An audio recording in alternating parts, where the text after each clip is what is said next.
Welcome! Today I'm with REALME C11 2021 and I'll show you how to check your battery temperature on this device.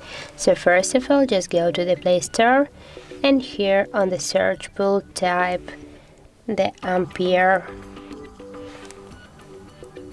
So now we have to get this application, tap to install and wait a few seconds while this is installing.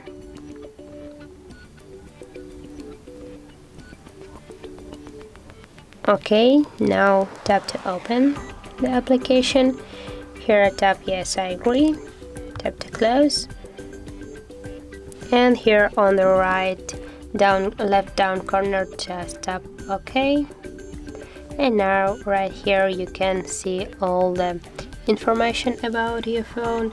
For example, your temperature of your phone is 33.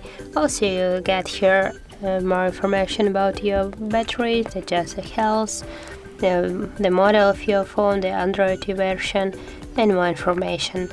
So, if you find this video helpful, leave like, comment, and subscribe our channel.